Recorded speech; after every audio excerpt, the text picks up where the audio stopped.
ॐ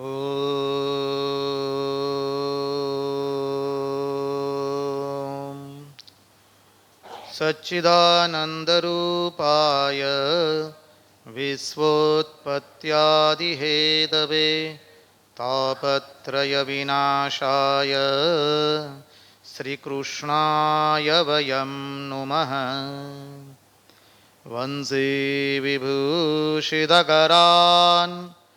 नवनीरदाभात् पीताम्बरात् अरुणबिम्बफलादरोष्ठात् पूर्णेन्दुसुन्दरमुखात् अरविन्दनेत्रात्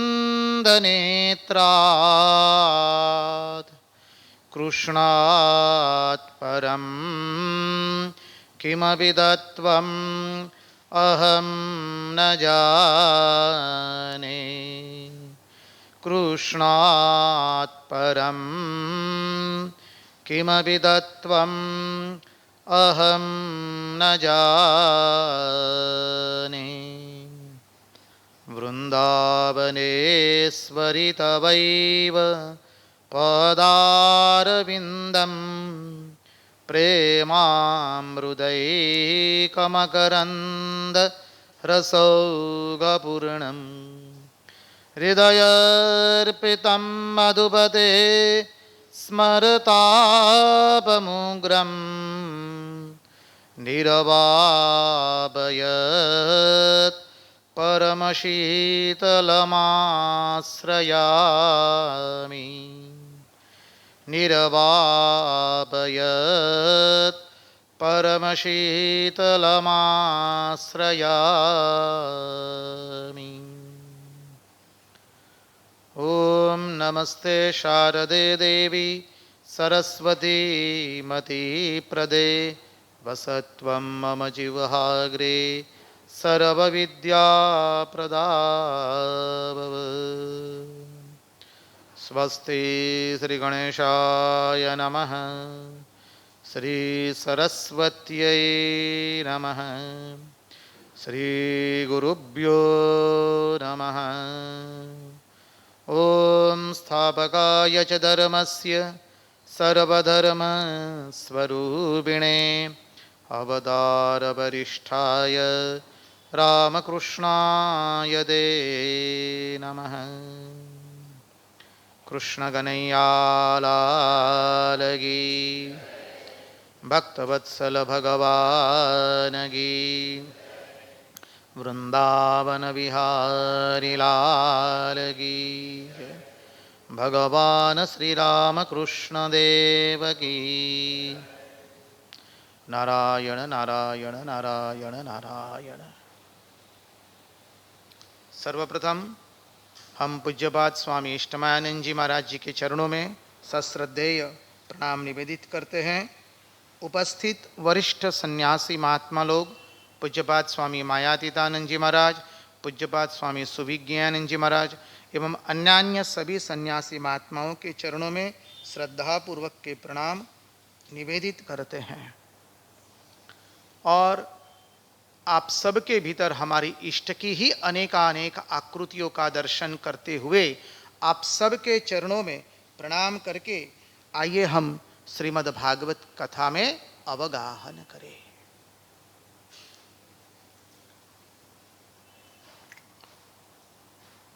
तो कपिल देवहूति का संवाद चल रहा था।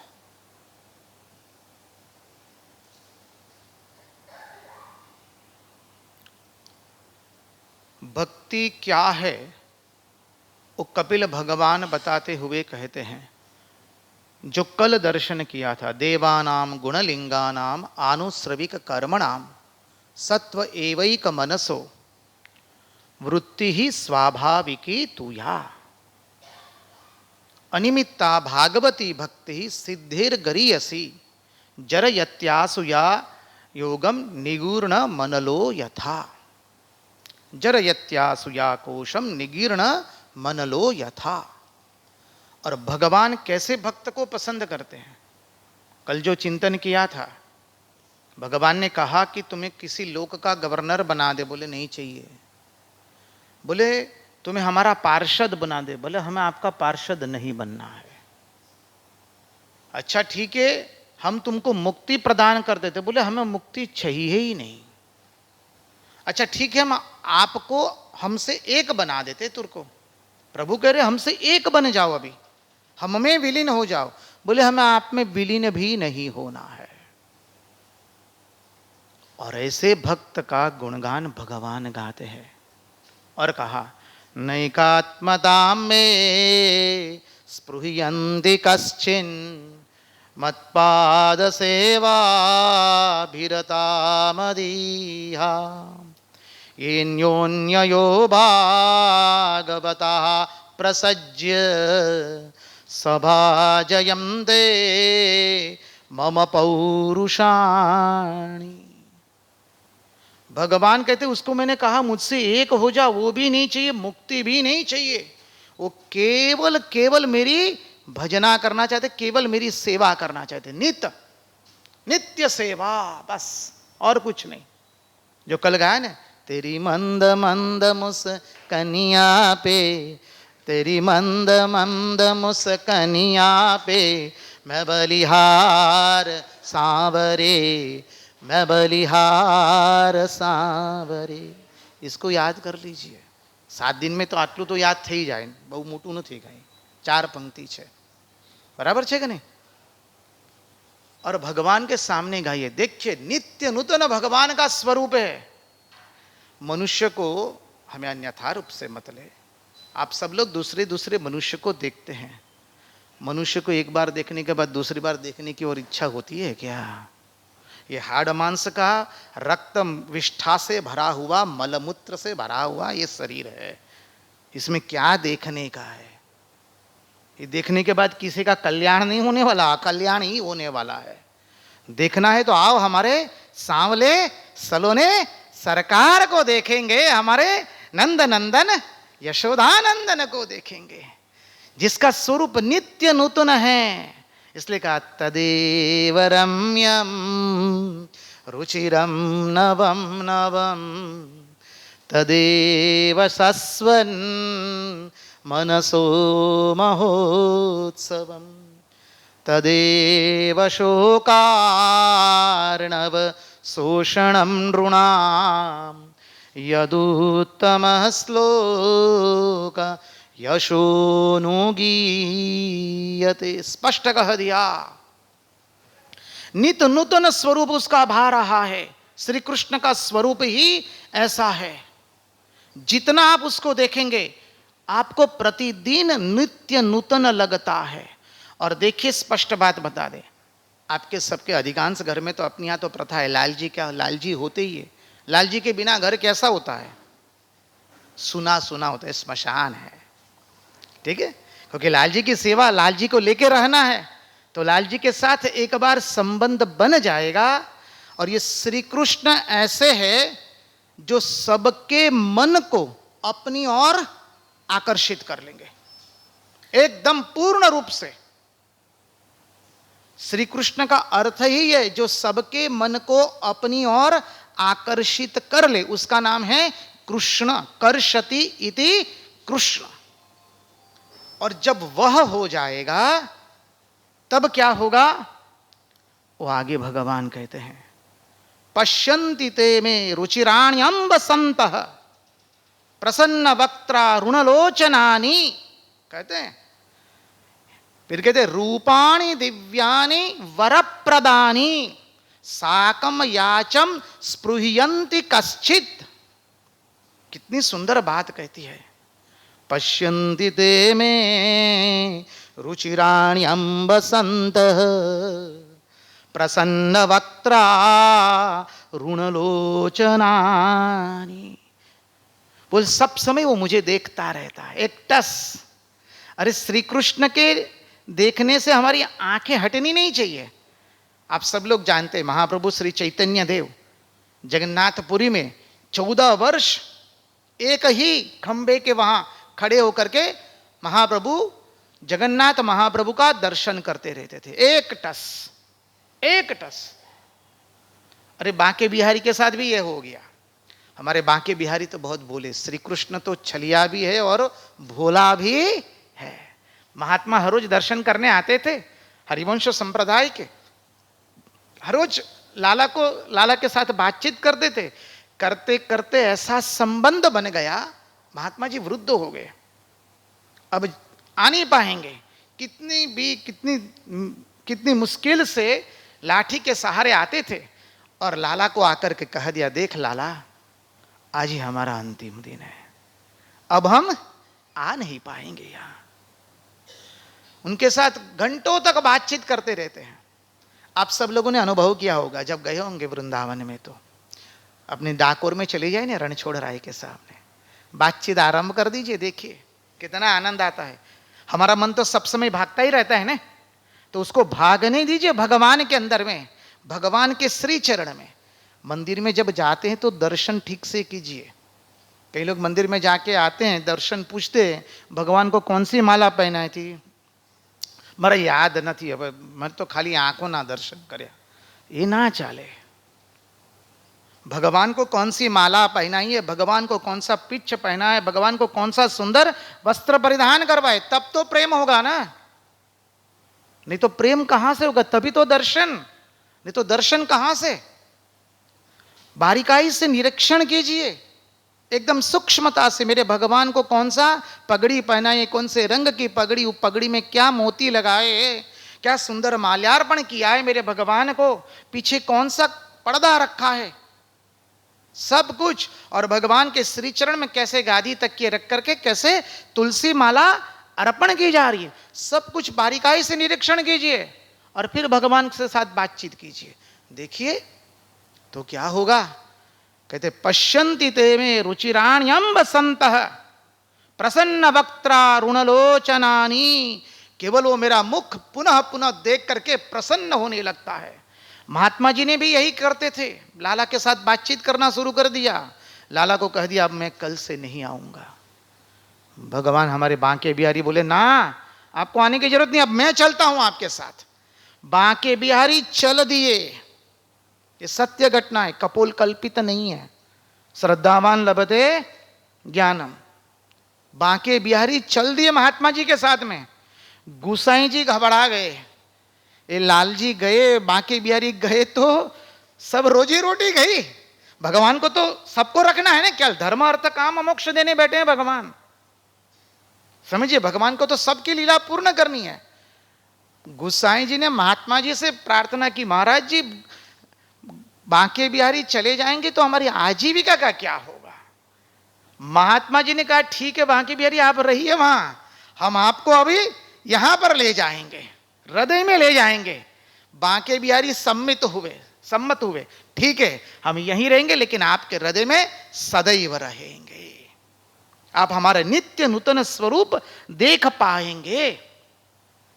ये हमारे रामकृष्ण मठ मिशन के एक स्वामी जी थे, वो थोड़े मानी उनको देखने में दिक्कत हो गई थी मानी पिछली उम्र में, तो हर रोज बेलूड़ मठ में जो ठाकुर जी का मंदिर है आते थे, उनके साथ और एक व्यक्ति रहता था, उसको पूछते थे ठाकुर जी को कौन सी धोती पहनाई है, कितनी पाट लगाई है, कौन सी माला पहनाई है। पौने घंटे तक केवल दर्शन करते रहते थे और वो व्यक्ति पूर्ण निरूपण करता था। फिर घर में जाकर कमरे में जाकर ध्यान करने बैठ जाते थे। दर्शन तो इसको कहते हैं, गए जैसी कृष्ण करके आ गए उसे दर्शन नहीं कहते हैं। नाट मंदिर की रचना ही इसलिए हुई है कि भगवान के श्रृंगार का दर्शन करके वहां बैठना है और चिंतन करना है, हमारे लाला का श्रृंगार कैसा है। एकदम जाइए डाकोर चले जाइए, रणछोड़ राय का श्रृंगार देखिए, क्या अद्भुत श्रृंगार है भगवान का, कितना अद्भुत स्वरूप है। पुनः पुनः हटने की इच्छा नहीं होती, नहीं होती है कहीं, अरे थोड़ा और निहार ले, थोड़े और निहार ले, और परिक्रमा करके चलो, और वापस एक बार चले जाए, और वापस चले जाए। क्यों? क्योंकि सत्यम शिवम सुंदरम। तो भगवान इस भक्त के गुणगान गा रहे, और ये भक्त क्या करते हैं, रूपाणि दिव्यानि वरप्रदानि साकम याचम मुह्यन्ति सर्वत्र। क्या अद्भुत कह दिया, रूपाणि दिव्यानि वरप्रदानि साकं वाचं स्पृहणीयां वदन्ति। भगवान कहते उसे कुछ नहीं चाहिए, वो केवल नित्य मेरे साथ बातचीत करता रहता है, नित्य भगवान के साथ। यही उसके जीवन है, उसकी साधना ही है कि सतत भगवान के साथ बातचीत करता रहूं मैं। बाद में कपिल भगवान भक्ति का अनुपम स्वरूप बताते हैं माता देवहूति को। जब हृदय में भगवान का दर्शन करते तो क्या मनी, हृदय में भगवान का दर्शन करके जब भक्ति आती है तो क्या होता है? तो कहते हैं अहम सर्वेषु भूतेषु भूतात्मानं कृतालयम अर्हेद दान मानाभ्याम मैत्र्याभिन्नेन चक्षुषा। कहते हैं माता देवहूति वही परमात्मा सबके हृदय में निवासित है, मैं सबके हृदय में निवासित हूं। अहम सर्वेषु भूतेषु भूतात्मानं कृतालयम अर्हेद दान मानाभ्याम। इसलिए आप सबको दान दीजिए, मान दीजिए, सम्मान दीजिए। सबसे बड़ा दान कौन सा है? सबको सम्मान देने का। नमे ते सौने गमे, बस આ સિદ્ધાંત યાદ રાખવાનો। અને આપણે નમવા જ આવ્યા છે, આપણે કોઈ અકડ કરવા આવ્યા, કારણ કે આપણા ભગવાનનું જ સ્વરૂપ અત્ર તત્ર સર્વત્ર છે। આપણા ભગવાન से બીજું કોઈ છે જ નહીં જગતમાં। અત્યાર સુધી આપણે જોઈ લીધું, વિસ્તૃત રૂપે જોયું।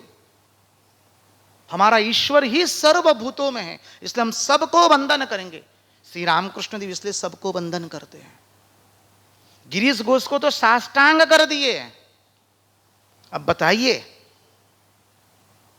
श्री रामकृष्ण देव ने कहा ना कि आदर्श से बहुत ज्यादा कर दिए हैं।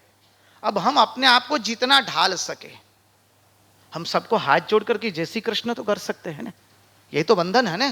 अब वो भी ना कर पाए, सर भी ना झुका पाए, तो इस जीवन का मतलब क्या रहा? तो कहते अहम सर्वेषु भूतेषु भूतात्मानं कृतालयम अर्हेद दान मानाभ्याम मैत्र्याभिन्नेन चक्षुषा। सबको वंदन करने का, सबसे मैत्री करने का, सबको दान देने का, लेकिन कौन सी दृष्टि से करना है ये सब? वो अभिन्न है। हम और वो कैसे हैं? भिन्न नहीं है, अभिन्न है, क्योंकि हम उसी धातु से बने हैं। मृत्तिका से ही सकोरा बना, मृत्तिका से ही गिलास बिना, मृत्तिका से ही चिमटा बना, मृत्तिका से ही तवा बना। तो तवा, चिमटा, सकोरा, गिलास, ये सब क्या अलग है कि एक ही है? बताइए, एक ही है, क्योंकि सब मृत्तिका ही है। तो भगवान से ही सब कुछ बना हुआ है। एकमात्र हमारा नंद नंदन यशोदा नंदन ही अनेक रूपों में विराजित है। इसलिए रंगवदूत महाराज ने कहा ने, एक दूसरे की ओर देव दृष्टि से देखना सीखो, दानव दृष्टि से नहीं। एक दूसरे में देवत्व देख करके सबका मंगल करो, अमंगल किसी का नहीं। भर्यू जात्या प्रभु तारु अनुपम रूप हे अवधूत। खुनी के खंजर में भी प्रभु आप ही है। खुनी ना खंजरो मातु प्रियाना चुंबनो मातु। अब किससे आप राग द्वेष करेंगे? जो बाहर में भोग कर रहा है वो भी हमारे भगवान का ही स्वरूप है। अत्र तत्र सर्वत्र ईश्वर है। अब आप कई लोग कहते हैं महाराज घर में कोई चोरी करने आए तो क्या उसको कहेंगे कि आप भगवान हैं, हम आप उसको वंदन करेंगे क्या? देखिए यहां पर व्यवहारिक बुद्धि रखनी है। व्यवहारिक बुद्धि मानी उसमें मिलावट नहीं है। वो भगवान चोर रूप में आए हैं तो पुलिस रूप में उसकी सेवा करनी पड़ेगी, ये भी याद रखिए, नहीं तो गड़बड़ी हो जाएगी। अब कोई लूटने आए तो आपको अपने यहां सर्वस्व नहीं लूटा देना, मतलब भगवान लूटने आए ना, ये नहीं चलेगा। भक्त बनना है पर मूर्ख बनना नहीं है, ये ध्यान में रखिए। श्री रामकृष्ण जी ने स्पष्ट कहा, इसलिए कहा कि अहम सर्वेषु भूतेषु भूतात्मानं कृतालयम अर्हेद दानमानाभ्याम मैत्रा भिन्नेन चक्षुषा। इस पर बहुत ध्यान देना है। अभिन्न भाव से सेवा करनी है। अब संगति लगाइए, कल भी इसी का चिंतन किया था। अब आगे कहते हैं, यो माम सर्वेषु भूतेषु संतमात्मानम ईश्वरम हित्वार्चाम भजते मौढ़्याद भस्मन्येव जुहोति सह। स्पष्ट कहा, जो इस तरह से सभी मनुष्यों में मेरा दर्शन नहीं करता है और केवल पट और विग्रह में ही मेरा दर्शन करता है और उसकी ही केवल पूजा करता रहता है, वो कैसा है? बोले हवन होगा, यज्ञ हो गया, तो यज्ञ में जो अग्नि जी है वो अग्नि शांत हो गई तो क्या हो गया? राख हो गई ने। अब उस राख में आप घी की कितनी भी आहुतियां डालिए, कभी अग्नि प्रज्वलित होगी? नहीं होगी। भगवान यह बात कर रहे हैं, जो मेरा भक्त मेरे श्री विग्रह का पूजन करेगा, मेरे पट का पूजन करेगा, वह मेरा भक्त सब में भगवान का दर्शन करके, सबको अभिन्न भाव से समझ करके सबकी सेवा करेगा, सबको वंदन करेगा, सबको देव दृष्टि से देखेगा। स्पष्ट कह दिया। अब आगे का जो श्लोक है वो तो मां शारदा देवी का जो बहुत सुंदर सुवाक्य है, आप सब लोग जानते हैं। मां शारदा देवी कहती है, देखो बेटा, यदि शांति चाहते हो तो किसी के दोष मत देखो, दोष देखना स्वयं के। जगत में कोई पराया नहीं है, जगत है तुम्हारा अपना। मां शारदा देवी ने इस श्लोक का अक्षर सह भाषांतर किया है। अवतार शास्त्र छोड़ के कुछ नहीं बोलेंगे, ये समझ लीजिए।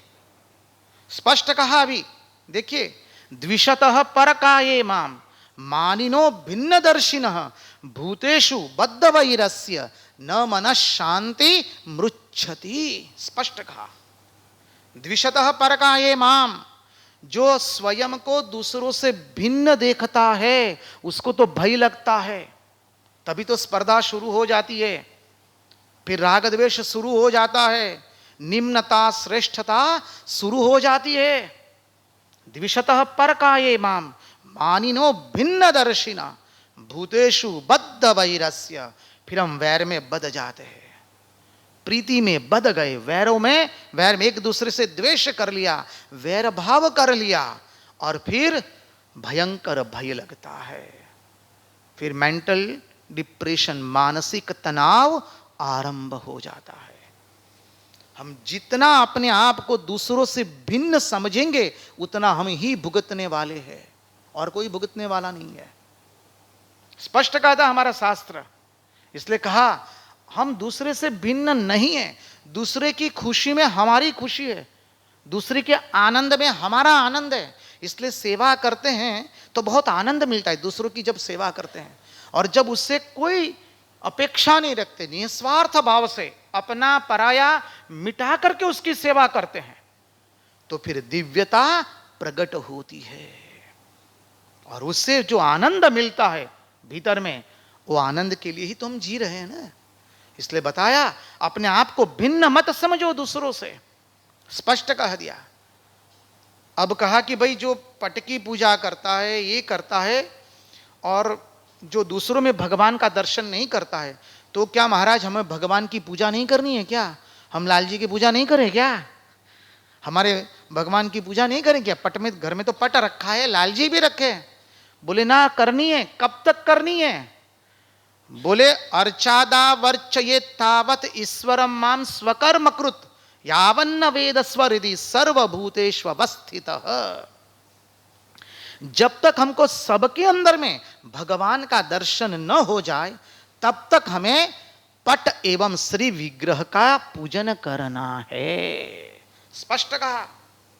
ऐसा मत समझिए कल देखो अभी पट की पूजा नहीं करनी है, कहीं लिखा है लाल जी की पूजा करने का? ऐसी उल्टा बुद्धि न चली जाए। पहले हमारी भावना लाल जी में केंद्रित होगी, तब तो जाके धीरे धीरे उसका विस्तार होगा ना। अब एक में ही केंद्रित नहीं है तो सब में केंद्रित विस्तार कहां से होगा? There should be depthness, there only broadness will come. Without depthness, if there is a broadness, that broadness has no value. याद रखिए, पहले गंभीरता आनी चाहिए, गहनता आनी चाहिए।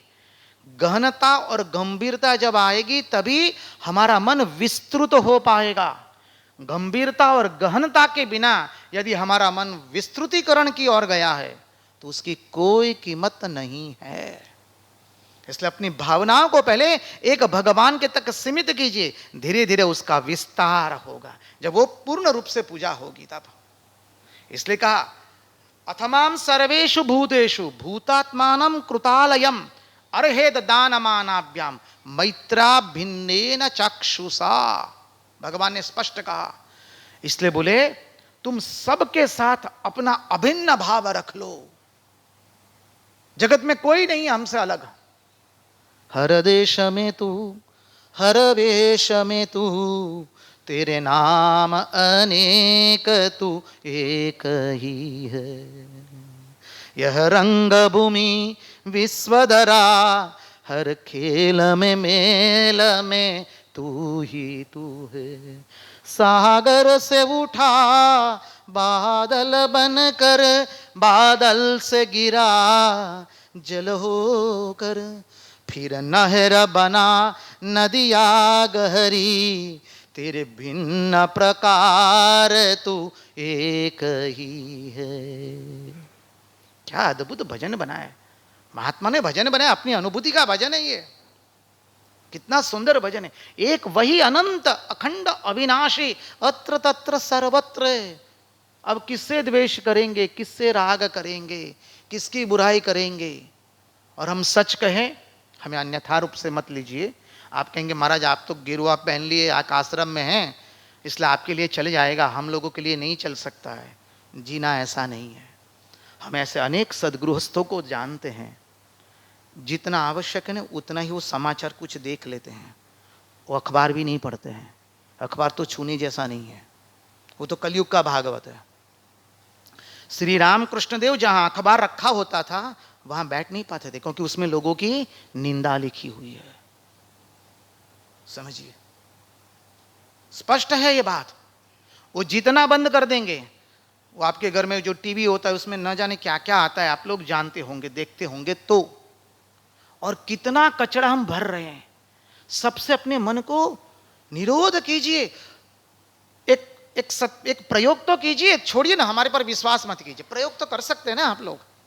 2 महीना प्रयोग कीजिए और फिर देखिए मन कितना आनंद में रहता है, शांति हो जाएगी। हास बच गए, भगवान का आभार मानो। और फिर देखिए मन लगाइए भगवान में। आहार की शुद्धि कर लीजिए, तामसिक आहार का त्याग कर दीजिए, शुद्ध सात्विक आहार लीजिए, देखिए कितना आनंद आता है। और हर कौर करते करते जप करते जाइए। महामंत्र तो है, बोले महाराज हमारी दीक्षा नहीं, अरे महामंत्र तो है ना। महामंत्र के और क्या चाहिए? हरे कृष्ण कृष्ण कृष्ण हरे हरे, हरे राम राम राम, बस। और क्या चाहिए? देखिए कितना आनंद आएगा। इसलिए भगवान यहां पर कहते, और भगवान ने कहा ये भक्ति योग है मां, मैं तुम्हारे लिए यही बताता हूं और यही इस युग में श्रेष्ठ है। भगवान ने स्पष्ट कहा, कपिल भगवान ने माता देवहूति को। अब ये भक्ति योग में कौन क्या अद्वैत बाकी रहा? अभी द्वैत आया, अद्वैत आया, विशिष्टाद्वैत आया, शुद्धाद्वैत आ गया, द्वैत भी आ गया। भागवत में सब कुछ है, कुछ बाकी नहीं है भागवत के अंदर में। अब मां ने कहा, हम थोड़ा संक्षिप्त में देखेंगे क्योंकि आज चेष्टा करेंगे महाराष्ट्र में प्रवेश तो कर दे, तो कल पूर्णाहुति तो है ना। माता देवहूति ने कहा लेकिन जो ऐसी भक्ति नहीं करते हैं और जो भगवत प्राप्ति नहीं करते हैं, मनुष्य जन्म मिलने के पश्चात भी उनकी क्या गति होती है? कपिल भगवान सावधान हो गए। मां, उनको फिर से पुनः 84 लाख योनि में भटकना पड़ता है। इसलिए स्पष्ट कहा है श्री रामकृष्ण देव, जो रामकृष्ण विवेकानंद भावधारा से यहां जुड़े हुए हैं। रामकृष्ण कथामृत नामक एक पुस्तक है जहां पर श्री रामकृष्ण देव के साथ जो बातचीत हुई है उसका निरूपण है। वहां पर श्री रामकृष्ण देव पुनः पुनः एक बात कहते हैं, देखो बापू, भगवत प्राप्ति न थई तो काई ज वड़्यू नहीं। हम हमारी मातृभाषा में ही पढ़ते, इसलिए हमको वही भाषा आती है, स्पष्ट कहेंगे। श्री रामकृष्ण देव पुनः पुनः आज उक्ति करे कहे छे, जो बापू बद्धू कर लो पण जो भगवत प्राप्ति न थई तो काई ज वड़्यू नहीं। यदि भगवत प्राप्ति नहीं हुई इस जन्म में तो कुछ हुआ नहीं, खाली हाथ आए और खाली हाथ गए, ऐसी दुर्दशा ना हो हमारी। और अब कपिल भगवान वर्णन करते हैं, क्या वर्णन करते, कहते हैं कि उसको 84 लाख योनि में घूमना पड़ता है, कुकुर, सुअर, कीट, पतिंगा, क्या क्या नहीं बनना पड़ेगा, वृक्ष लता बनना पड़ेगा। और ये योनि में जब जीव घूमता रहता है तब करुणामयी प्रभु की दृष्टि उस पर गिरती है। समझिए, प्रभु की दृष्टि गिरी तो प्रभु को हुआ इस जीव को मैं अब निकाल लूं यहां से। तो प्रभु की कृपा के कारण, प्रभु के अनुग्रह के कारण उसको फिर मनुष्य जन्म मिलता है। ये बात हम पहले के सत्संग में भी बता चुके हैं। हमें जो मानव जन्म मिला है, कोई कर्म के अनुसार मानव जन्म मिलता नहीं है। गठरी बांध के रख लीजिए, कोई शास्त्र ने नहीं कहा है आज तक। हम तो नहीं पढ़े, आप पढ़े हो तो हमको बताइएगा। हमें महात्माओं ने एक स्वर से कह दिया, शास्त्र एक स्वर से कहता है, केवल भगवद अनुग्रह से ही हमें मनुष्य जन्म प्राप्त होता है। और ये मनुष्य जन्म यदि हमने गंवा दिया भगवत प्राप्ति के बिना तो रिक्त स्थानों की पूर्ति कर दीजिए, फिर क्या, पुनरपि जननम पुनरपि मरणम पुनरपि जननी जठरे शयन। हमें अन्यथा रूप से मतलब हमारे महाप्रभु वल्लभाचार्य जी पुष्टि मार्गी संप्रदाय के, वो तो आचार्य, उनके चरणों में हम साष्टांग दंडवत प्रणाम करते हैं पुनः पुनः। महाप्रभु वल्लभाचार्य जी बरसाना गए थे, तो बरसाना में एक अजगर को देखा और उस अजगर को अनेक चींटियां, कीड़े मकोड़े खा रहे हैं, उसका खून पी रहे हैं। महाप्रभु जी को बहुत करुणा आ गई। भगवान के अवतार है ना, सामान्य तो नहीं है, वैश्वानर का अवतार है। उनसे रहा नहीं गया, उन्होंने तुरंत उस अजगर को मुक्त कर दिया, अजगर योनि से। अनेकों भक्त साथ में थे, उन्होंने कहा कि महाराज आपने क्यों अजगर को ये इतना उसको कष्ट क्यों हो रहा है। तब महाप्रभु जी कहते हैं, देखो ये पिछले जन्म में सन्यासी का वेश धारण करके एक मठ का महंत बना था और उसने भक्तों से केवल पैसा ही लिया और भक्तों की आध्यात्मिक जिम्मेवारी का कोई कार्य नहीं किया, उनको कोई आध्यात्मिक ज्ञान नहीं परोसा। परिणाम स्वरूप उसको अजगर बनना पड़ा है। और जिन जिन लोगों का पैसा लेकर उसने आश्रम बनाया था वो लोग आज उसके खून चूस रहे, ये सब कीड़े मकोड़े बन करके उसका खून चूस रहे। ऐसा नहीं है पहन लिया हमने इसलिए हम लोग मुक्त हो गए, जी ना। हमें अन्यथा रूप से मतलब हमारी बातें, इन महात्माओं की बात नहीं, उनके चरणों में हम साष्टांग दंडवत प्रणाम करते हैं। हमारे लिए ज्येष्ठ वंदनीय, उनके तो हम आशीर्वाद लेते हैं, लेकिन ये सत्य है, ये हमें ध्यान में रखना है। असंभव, इसलिए का इस जन्म जो मिला है आत्मनो मोक्षार्थम जगत हिताय च, स्पष्ट कह दिया है, आत्मा की मुक्ति प्राप्त करनी है। जब हम आत्मज्ञान प्राप्त करेंगे तो अपने आप जगत हिताय च होने वाला है। समझिए, यहां पर यही बात कही गई है। और कहा भगवान ने, अब हमारे कपिल भगवान कहते, मां भगवान का अनुग्रह हुआ तो वो पंचाग्नि से फिर वो क्या होता है, पंचाग्नि से गुजर करके वो वनस्पति में प्रवेश करता है। यहां पर थोड़ा समझ ले हम पंचाग्नि क्या होता है। जब ये शरीर चला जाता है, स्थूल शरीर चला गया, तो देखिए गुरुत्वाकर्षण की विरुद्ध दिशा में जीवात्मा जाता है। गरुड़ पुराण में विस्तृत वर्णन है, भागवत में भी वर्णन आया, हम उतने विस्तृत नहीं करेंगे, संक्षिप्त में अभी आपको बता रहे हैं, फिर कभी वर्णन करेंगे उसका। तो जीव जो है ऊर्ध्व दिशा में गमन करता है, गुरुत्वाकर्षण से विरुद्ध दिशा में। जब मृत्यु हो जाती है ना तो जीवात्मा 15-20 फुट ऊपर में ही रहता है, अधिक नहीं रहता है दूर में, याद रखिए। इसलिए अपने यहाँ कहते हैं जब किसी की मृत्यु हो जाए उसके अग्नि संस्कार न हो जाए तब तक उसकी कभी निंदा नहीं की जाती है, उसके बारे में कुछ बुरा नहीं बोला जाए। वो सब सुन रहा है, सब देख रहा है जीवात्मा। बोले वो कैसा हो सकता है?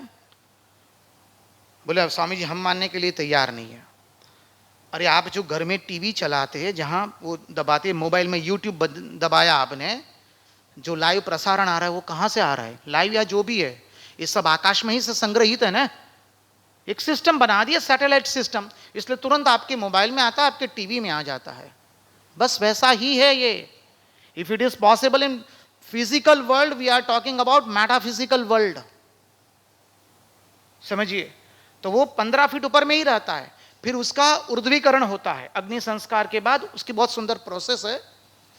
बाद में वो सूर्यलोक में जाता है, चंद्रलोक में जाता है, बाद में अवकाश में जाता है, और फिर वहां से वो पर्जन्य बन करके वनस्पति में प्रवेश करता है। हम सब लोग इसी तरह आए हैं। हम सब लोग पर्जन्य अर्थात वर्षा के रूप में, वर्षा के रूप में हम वनस्पति में प्रवेश किए। फिर पुरुष ने उस वनस्पति का भक्षण किया, समझिए, और फिर पुरुष के शरीर में हम वीर्य बने। फिर माता एवं पुरुष का मिलन हुआ तो माता के रज में हम प्रवेश किए, समझिए। और फिर वहां फिर अब प्रोसेस बताता है भागवत, बहुत सुंदर है। इसलिए हमारे शरीर में जो हड्डियां हैं वो पिता के वीर्य के कारण, और जो ये मांस है वो माता का रज है। अब क्या होता है, जब पहला दिन आता है, भागवत में पूरा वर्णन हम संक्षिप्त में आपको बता दें, क्योंकि हमें जो मूल बात पर जाना है वो वहां पर जाना है। कि पहले दिन जैसे घोल के जैसा गर्भ होता है पहले दिन, 5वें दिन थोड़ा बुदबुदे के जैसा, और फिर वो बेर के जैसा आकार हो जाता है उसका।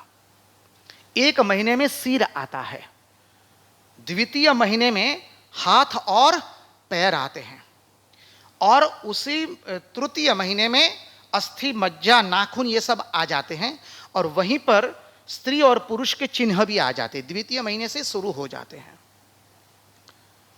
चतुर्थ महीने के अंदर में सप्त धातुएं आ जाती है।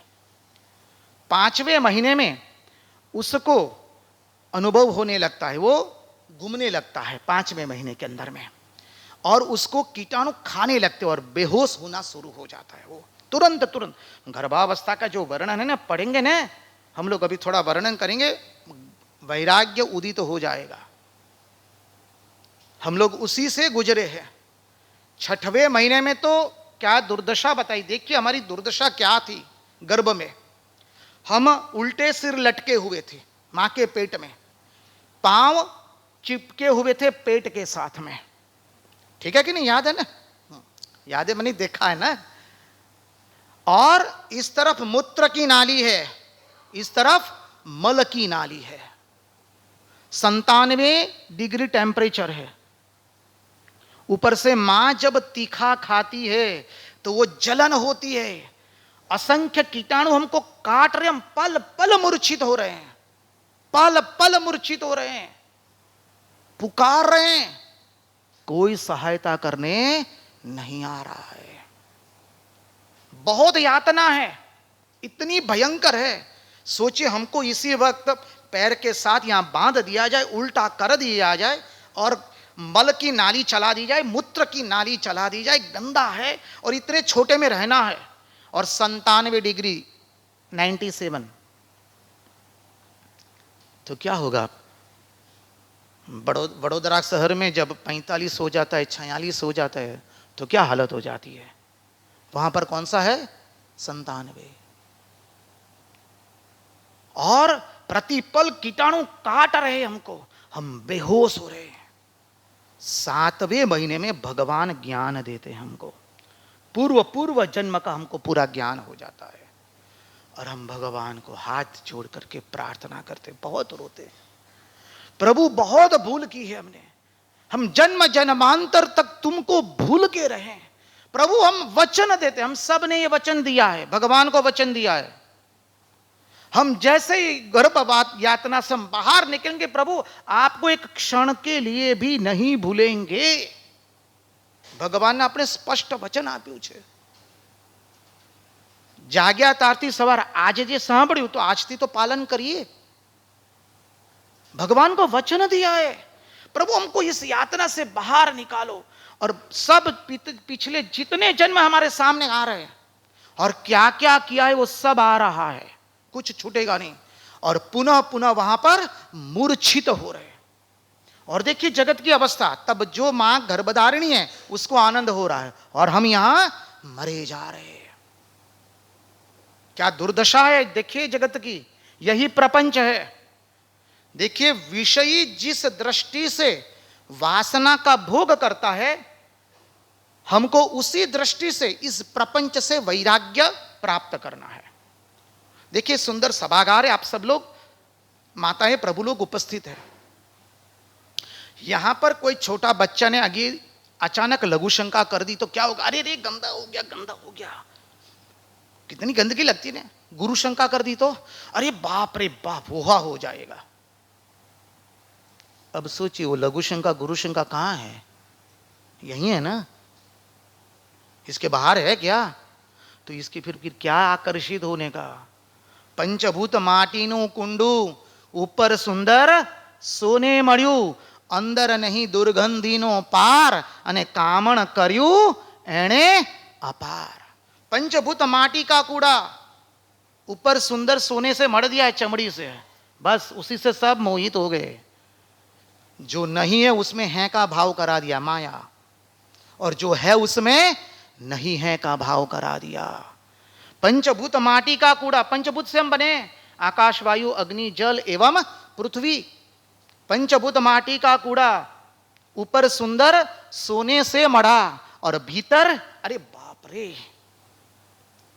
विष्ठा दुर्गंध है, मलमूत्र से भरा हुआ है।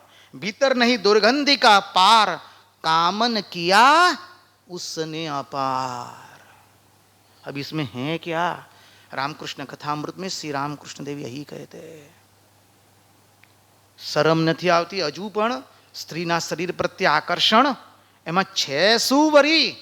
વિષ્ઠા મલમૂત્ર અને ગંદકી ભરેલી છે અને છતાં એની પર આકર્ષણ। अब यहां पर किसी की निंदा नहीं, आप क्षमा कीजिए, हमको अन्यथा रूप से मत लीजिए। बोले माताओं को इस दृष्टि से देख रही, जी ना, माताओं के लिए प्रभु और प्रभु के लिए माता इस दृष्टि से है। क्योंकि आजकल तो लोग कब से क्या बोल देंगे मालूम नहीं है ना, अर्थ का अनर्थ कर लेते हैं लोग।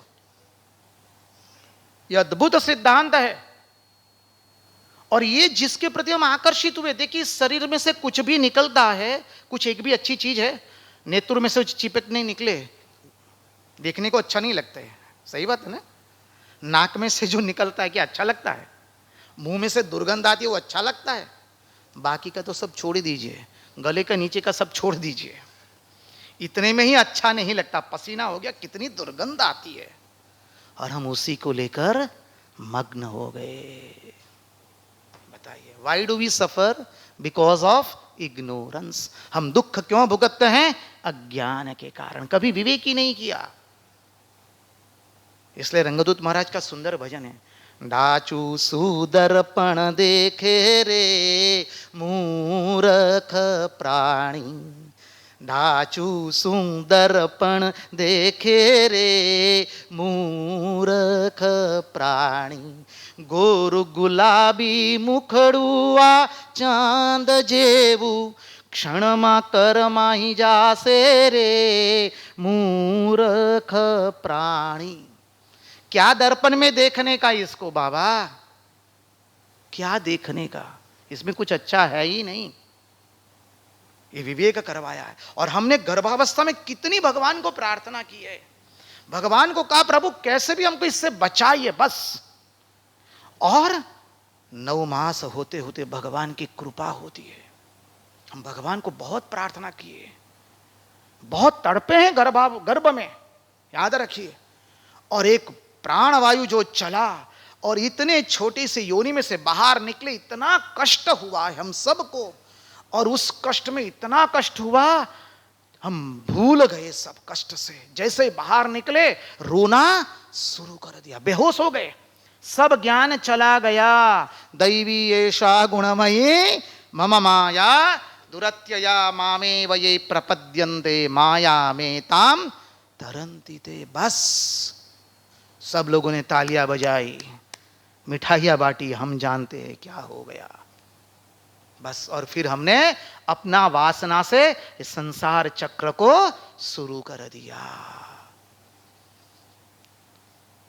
अब कहते सावधान साधु, सावधान, सावधान हो जाए। इसलिए रंगदूत महाराज ने बहुत सुंदर मनी लोरी लिखी है।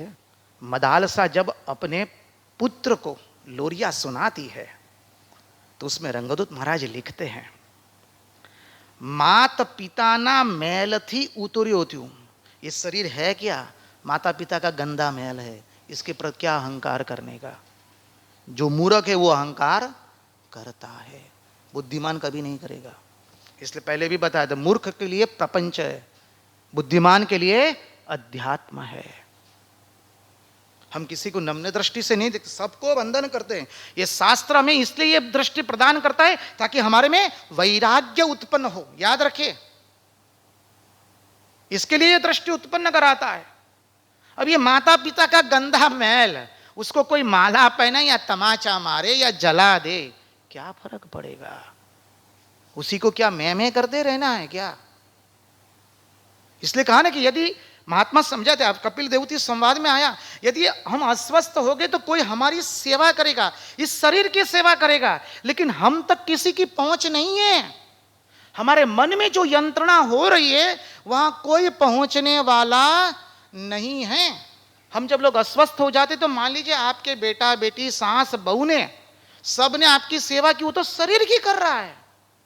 हम तो ये शरीर नहीं है, जल रहे हैं हम भीतर में। अब कहां जाना होगा, क्या होगा हमारा? कुछ दिन के बाद तो स्वाहा हो जाएगा और हमें मालूम नहीं है हमें कहां जाएंगे। बोले कोई चिंता मत करो, आ जाओ भागवत में बैठ जाओ, नित्य केवल भागवत का श्रवण करते रहो। बस एकदम भागवत की कथा का श्रवण करो, इतना आनंद आएगा। भगवत भगवान हमको इस मृत्यु के भय से बचा देंगे। यही बात बता दी कपिल भगवान ने। कोई चिंता मत करो, बोले ये भागवत भगवान की कृपा है, यहां कोई अधिकारी की आवश्यकता नहीं है। बोले महाराज हमने न करने का सब किया है, न बोलने का सब बोले, न खाने का भी खाया है। बोले कोई चिंता मत करो, जो हुआ वो हुआ। बस आ जाओ भागवत का श्रवण शरण ले लो और भागवत की निष्दिन कथा सुनो। बस सत्संग सत्संग और सत्संग। और हम सच कहते हैं, ये जितने महात्मा लोग यहां पर बैठे हैं और मठ मिशन के, रामकृष्ण मठ मिशन के जितने भी साधु महात्मा हैं, उतना ही नहीं समग्र जगत में जितने साधु महात्मा हैं भारतवर्ष के अंदर में, सब महात्माओं को पूछ लीजिए आप आए कैसे, कैसे महात्मा बने, एक ही बात बताएगा, या भगवान का भागवत पढ़ा या महात्माओं का सत्संग किया और भगवान से प्रेम हो गया। बस वृंदावन में तो ऐसे ऐसे महात्मा देखे, आए थे युवावस्था में ऐसे ही दर्शन करने, बोले वृंदावन आए और बांके बिहारी का दर्शन किया। देखिए कैसा प्रेम होगा, वो दर्शन किया बस वहीं पर तय कर लिया, अब वापस हम नहीं जाएंगे। जब तक पैसा था 500-1000 रुपया, तब तक कुछ खरीद के खाया नहीं है। यमुना जी का पान कर रहे, घूम रहे, बस राधा रानी ने व्यवस्था कर ली। आज 80 साल हो गए, बस चल रहा है। प्रेम उसे कहते हैं। मदाश्रय एकमात्र आश्रित भगवान के है कि एक दो नहीं अनेकों है।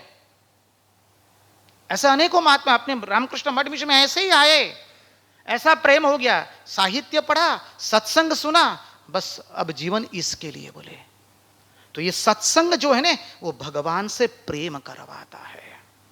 इसलिए भगवान से प्रेम करना है तो खूब सत्संग का हम श्रवण करें। जितना सत्संग सुनेंगे उतना ही भगवान से प्रेम कर पाएंगे।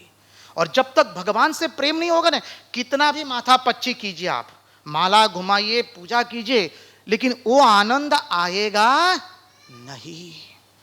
लेकिन एक बार जब प्रेम हो गया ना, फिर क्या होगा, बस सदैव भगवान के साथ बातचीत आरंभ हो जाएगी।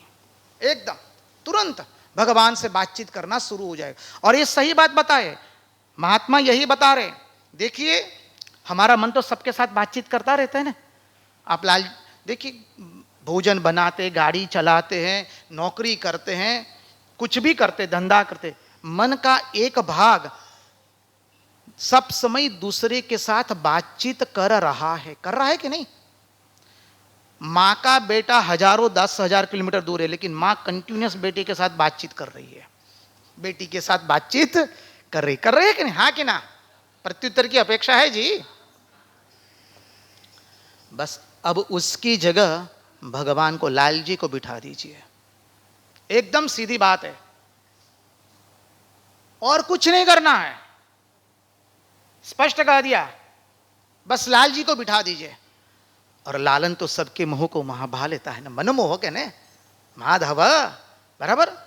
सोचिए क्या, कभी मेरे खंभे पर चढ़ जाता है, कभी मुझे कहता है मेरे को गोदी में लो, कभी मुझे वक्षस्थल पर ले लेने को कहता है, कभी मेरे बालों को कस के पकड़ता है, कभी कहता है नहीं मुझे हाथ पकड़ के चलाओ, मुझे ये खाना है।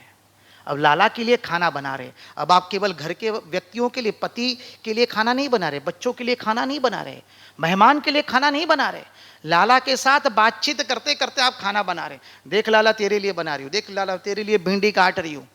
और तब लाला सब शोर करता है, नहीं ऐसी हमको चाहिए, वैसी चाहिए, तू जैसी चाहे वैसा बनाऊंगा। लाला चल मेरे साथ, भिंडी काट रहा, देख लाला मैं भिंडी काट रही हूं, आलू छील रही हूं, गाड़ी चला, चलो लाला मेरे साथ है, गाड़ी में बेसवान, चलो આપણે लाला જઈએ। आप मन आज बातचीत कर रहे हो, मन यही बातचीत कर रहा है, लेकिन प्रपंच के साथ है। उस प्रपंच के साथ उसको काट करके भगवान के साथ जोड़ देना है। और जब वो भगवान के साथ जुड़ जाएगा, बस फिर जो बातचीत हो रही है ना, वो एक दिन प्रत्यक्ष हो जाएगा। जो बातचीत हो रही है वही एक दिन प्रत्यक्ष हो गया। भगवान भाव के बुके हैं, भगवान क्रिया नहीं देखते हैं। हम क्रिया भागवतिक करते, पर चिंतन भागवतिक नहीं होता है। तो चिंतन को कैसे भागवतिक बनाएं? बस यही रास्ता है। बातचीत आरंभ कर दीजिए लाला के साथ। और इतना सुंदर स्वरूप है ना, हर रोज उसको सजाइए। उसको वंदन करने की एकदम इच्छा नहीं होगी, चुम्मा करने की ही इच्छा होती है। ठीक है कि नहीं? आओ तारा ओवारणा લઈએ, આપણે લઈએ છે ને લાલજીના ઓવારણા, બરાબર છે? શ્રી કૃષ્ણનું સ્વરૂપ જ આ જ છે।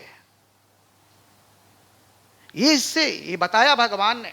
और अब आगे चले तो अंत में हम पहुंच जाएंगे, अभी समय भी बहुत हो गया है। प्रकृति और पुरुष का विवेक बताते हैं, अद्भुत भक्ति योग बताया। अंत में बताया देखो मां, इस जगत में पुरुष और प्रकृति ही सब कार्य करती है। मनुष्य नाहक का अपने अहंकार को बढ़ा करके ऐसा सोचता है कि मैंने किया। सीधा बताते पुरुष और प्रकृति। पुरुष क्या है? पुरुष वह अखंड सच्चिदानंद है। पुरुष चैतन्य होते हुए भी कोई कार्य नहीं कर सकता है। कार्य करने के लिए पुरुष को प्रकृति की ही आवश्यकता लगती है, और इसलिए पुरुष प्रकृति को प्रकट करता है। कब प्रकट होती है प्रकृति?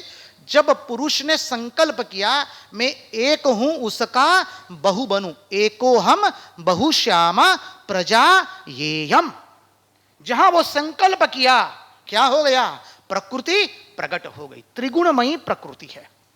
इसलिए समझना है, ब्रह्म भी अनादि है और प्रकृति भी अनादि है, दोनों अनादि है। अब देखिए यहां पर सूक्ष्म सिद्धांत है अद्वैत वेदांत और सांख्य शास्त्र का। सांख्य जिसे प्रकृति कहता है, अद्वैत वेदांती लोग उसको माया कहते हैं। यह अद्वैत वेदांतियों का कहना है। सांख्य ने माया शब्द का प्रयोग किया ही नहीं है। अब जो भी हो, भागवत में प्रकृति के लिए माया भी प्रयोग किया है और माया के लिए प्रकृति भी शब्द प्रयोग किया है। भागवत की विशेषता है ये।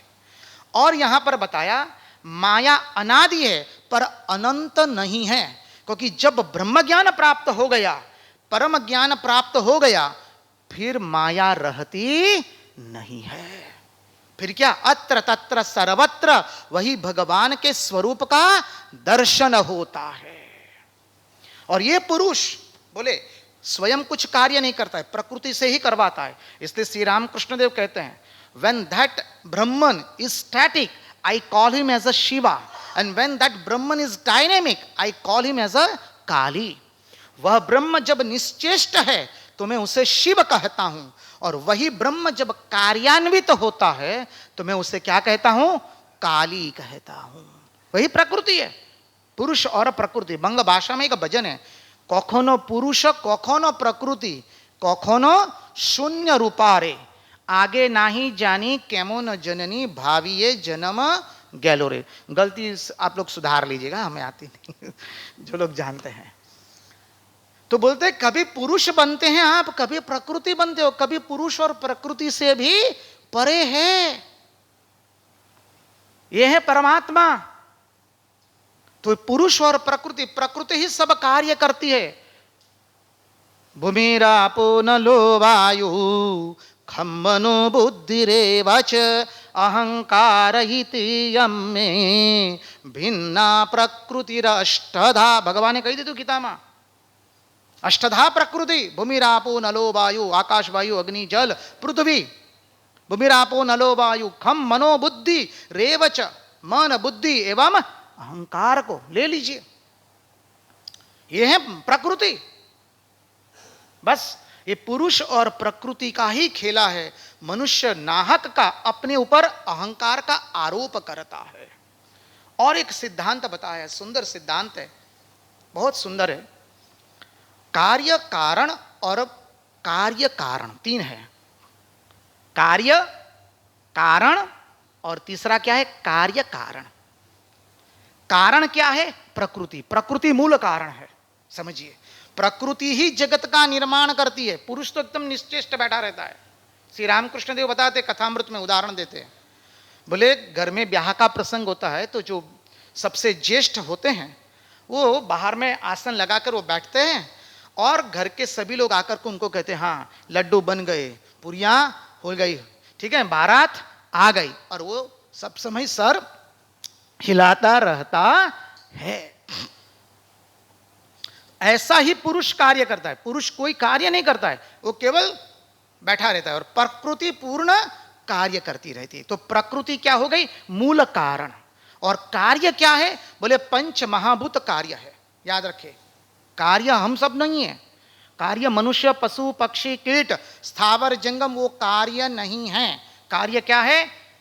पंच महाभूत, आकाश, वायु, अग्नि, जल एवं पृथ्वी। और उसी में ये भिन्न भिन्न आकृतियां बनी हुई है।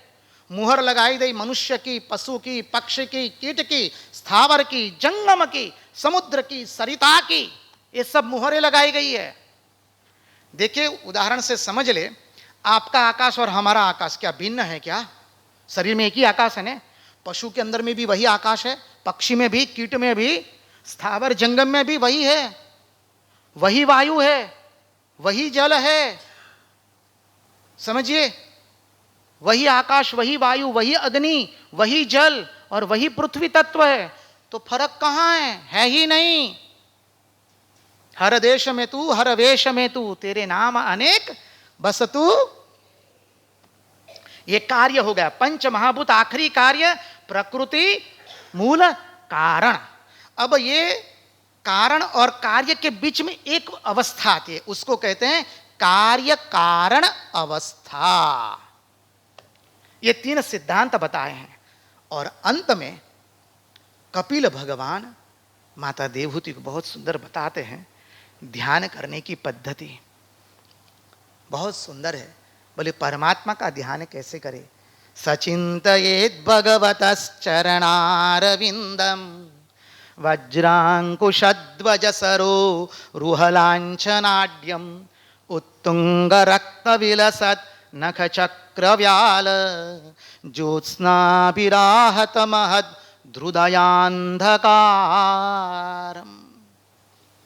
भगवान का ध्यान कैसे करें? बोले श्री चरण से ध्यान आरंभ करने का।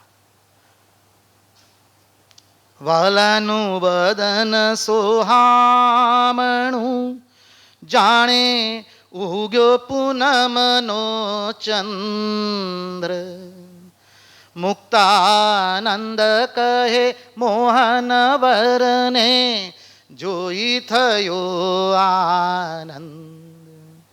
માધવપુરનો માંડવો આવે જાદવ કુળની જાન. ગાઓ. માધવપુરનો માંડવો આવે જાન. પરણે રાણી વૃક્ષમણી वर वांछित श्री भगवान. ताली बजा करके. परणे राणी वृक्षमणि वांछित श्री भगवान. माणिक स्तंभ मंडप रचो मध्य चौरी बांधी सार. माणिक स्तंभ रचो मध्य दिसार. मोहन आव्या माय रे कोटि भुवन ना करदार. ताली बजाओ.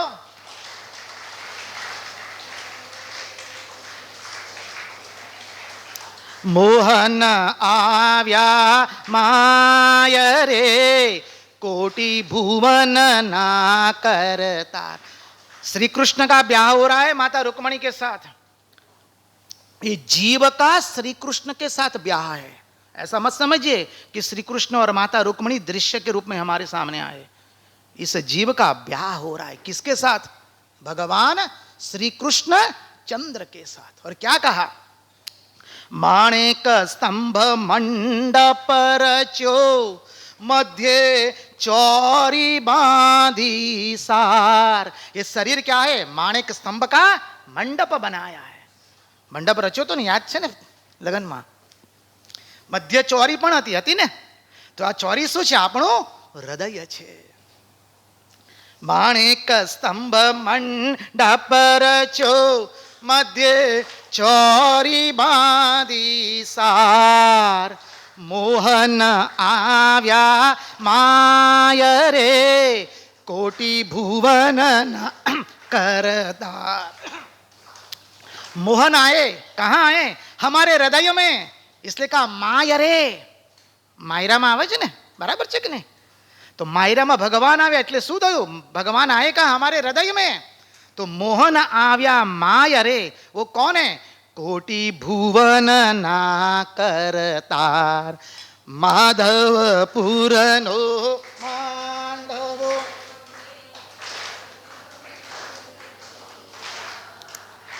परणे राणी वर वांछित श्री भगवान. शोभे गणा शृंगार मां. सुंदर श्रृंगार में सज रहे हमारे भगवान क्योंकि हृदय में ब्याह हो रहा है. यहाँ तो शोभे गणा शृंगार मां. कितना सुंदर सज रहे हमारे भगवान. कह रहे माथे ते मुकुट जड़ावनो काने कुंडल मकराकार. मुकुट सुंदर पहना है और कानों में क्या है? मकराकार कुंडल है. शास्त्र के साथ पूर्ण अद्भुत मिलन है इसका. माथे ते मुकुट जड़ावनो काने कुंडल मकराकार. बाए बाजू बंद बेरखा कोटे कौस्तुभ मणिनो हार. बाएं बाजू बंद पहने हमारे लाला ने और कंठ में क्या है? कौस्तुभ मणि है. अब ये स्वरूप को याद रख लीजिए. अब यहां से ध्यान शुरू होता है. हमारे लाला के तलवे कैसे लाल लाल लाल है. जिसके श्री चरण में से गंगा यमुना सरस्वती निकलती है. भगवान के श्री चरण में उस दिन देखा था ने 48 चिन्ह है. यहाँ याद है कि बधु जय श्री कृष्ण. हाँ बराबर है. कया कया चार? कौन से 4? वज्र बोलिए. वज्र, अंकुश, ध्वजा एवं कमल, ये चार का तो चिंतन करना ही है। भगवान के श्री चरण को अच्छा सा धोइए ना। हमारे द्वारिकाधीश हमारे घर पधारे। सोचिए, सुदामा जब गए, हमारे सुदाम देव गए, भगवान रुक्मणी के साथ बैठे अपने पलंग पर, जहां पर द्वारपाल ने आकर इतना ही कहा, प्रभु एक दरिद्र ब्राह्मण आया है, वो आपको आपका मित्र बताता है और उसका नाम है सू, अभी तक वही बुला है। तब तक प्रभु ने रुक्मणी जी को हटेल दिया। प्रभु दौड़े हैं, दाम शब्द हुआ तब तक तो प्रभु सुदामा जी के श्री चरण में हमारा कन्हैया द्वारिकाधीश है, और अपने नेत्रों के जल से भगवान ने सुदामा देव के चरण धोए। भगवान विष्णु सहस्त्रनाम आवे છે ને, ભગવાન બ્રાહ્મણો ભગવાનને અત્યંત પ્રિય છે। भगवान अपने नेत्रों के जल से सुदाम देव के श्री चरण धो रहे हैं। सुदाम देव के नेत्रों से अश्रु बह रहे। सुदाम देव કહે છે, મારો કનૈયો જો એવો ને એવો જ છે, દ્વારિકાધીશ બન્યો પણ મારા કનૈયાના સ્વભાવમાં લગી રે ફરક પડ્યો નથી। આ છે મારો શ્રી કૃષ્ણ। एते चांस कलाहा पुंस कृष्णस्तु भगवान स्वयं इंद्रारी व्याकुलमलोकम मृडयन्ति युगे युगे। श्री कृष्ण के जैसा कोई हुआ नहीं और होगा भी नहीं। पूर्णावतार एकमात्र श्री कृष्ण है। स्वामी एकांत ने घोषणा कर दी, अद्भुत है ये अवतार, सामान्य नहीं है भगवान का। तो लाला का श्री चरण अत्यंत मृदु है, कोमल है, तलवे लाल लाल है, और उसके ऊपर में जो नाखून है ना, श्यामपट है ऊपर का, तो ऊपर का पंजा है कैसा है, श्याम रंग का है, और वहां पर जो नाखून है, आह जैसे बिजली चौंक रही है, सुंदर सूर्य की रश्मि है, और उसका हम दर्शन कर रहे और भगवान की श्री चरण को धो रहे। पग मने धोवा दो गुरु राय, रजत मारी चेतनवंती, जीव शिव बनी जाय, पग मने धोवा दो गुरु राय। भगवान का चिंतन करें। भगवान की सुंदर एड़ी है, उसका हम उसको दबा रहे, भगवान के श्री चरण को हम दबा रहे। और भगवान ने जो पीला पीतांबर पहना है, कितना सुंदर पीला पीतांबर है। हमारे कन्हैया ने पीला पीतांबर क्यों पहना? अरे धरती का वो उद्धार करने आए। भूदेवी, भूदेवी का रंग कौन सा है? सुवर्ण का रंग है, इसलिए पहन लिया ने, उसका तो उद्धार करने आए। हमारी रासेश्वरी व्रजेश्वरी का रंग क्या है? सुवर्ण का रंग, श्रीमती राधाइका जी का रंग, इसलिए हमारे कन्हैया ने पीला पीतांबर पहना है। और उसकी किनार बोले सुंदर सोनेरी रंग की, मनी सोनेरी रंग की, और ये सूर्य के रश्मि के रंग की किनार बांधिए उस पीतांबर को। अरे जैसे बिजली चौंध रही है अंधकार में, इतना सुंदर स्वरूप है। और भगवान क्या बताए, पांव के अंदर में सुंदर हमारे लाला ने नुपुर पहने, सुवर्ण के सुंदर नुपुर है, उसके ऊपर सुंदर कलाकृति की है।